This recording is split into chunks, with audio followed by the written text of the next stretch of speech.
అందుకే ఒత్తిడి వచ్చినా మిత్రులకు ఫామ్ హౌస్లు ఉన్నా ఏవి వదలకుండా హైడ్రా అనే ఒక సంస్థను ఏర్పాటు చేసి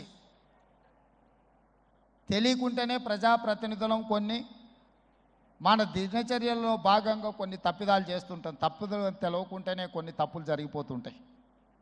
మరి ఆ ఖాతాను సవరించుకోవడానికి, ఆ బ్యాలెన్స్ షీట్ను సవరించుకోవడానికి తెలిసి కొన్ని మంచి పనులు చేయాలని నేను ప్రగాఢంగా విశ్వసిస్తున్నా, నమ్ముతున్నా.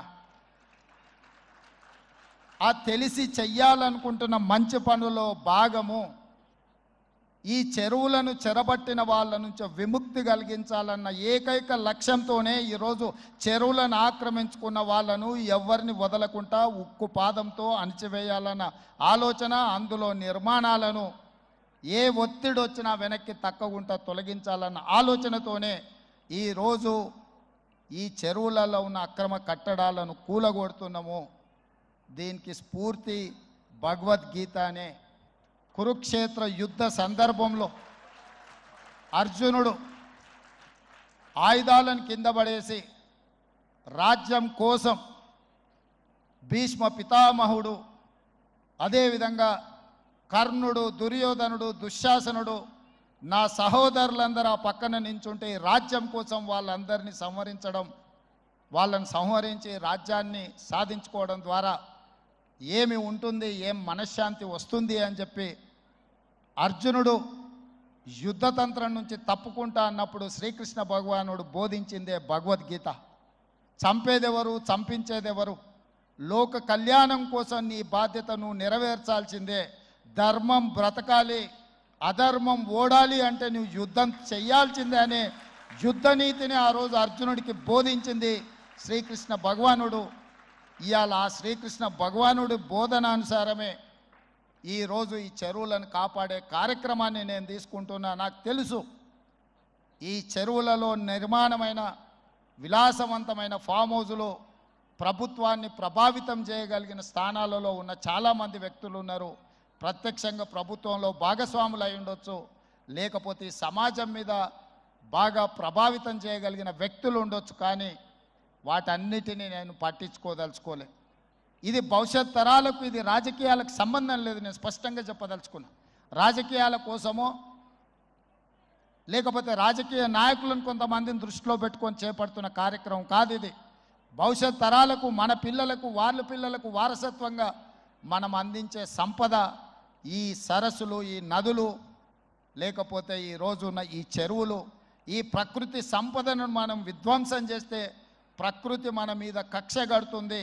ప్రకృతి మన మీద ప్రకోపిస్తే మనం చెన్నైలో చూసినాం, అదేవిధంగా ఉత్తరాఖండ్లో చూసినాం, నిన్నగాక మొన్న వాయనాడు, మనం కేరళలో చూసినాం. ఈరోజు ఇలాంటివన్నిటిని దృష్టిలో పెట్టుకున్నప్పుడు ఈ హైదరాబాదు నగరాన్ని రక్షించుకోవాల్సిన బాధ్యత మన అందరి మీద ఉన్నది. ఇది ఒక సుందరమైన నగరం. ఈ నగరానికి ఈ చెరువులే ఒక అందం. ఈ చెరువులను కాపాడే బాధ్యత ఈ ప్రభుత్వం తీసుకుంటుంది. ఎవరు ఏమనుకున్నా, ఎవరు ఏ ఒత్తిడి తెచ్చినా వాటన్నిటిని పక్కన పెట్టి చెరువులను ఆక్రమించుకున్న వాళ్ళ భరతం పడుతుంది ఈ ప్రభుత్వం అని చెప్పి నేను ఈ సందర్భంగా తెలియదలుచుకున్నా. हमारे कॉरपोरेटर्स ने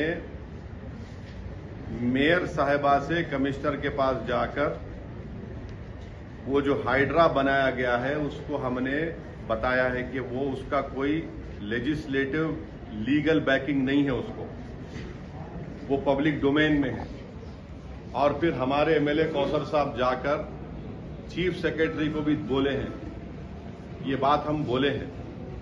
और तीसरी बात ये है कि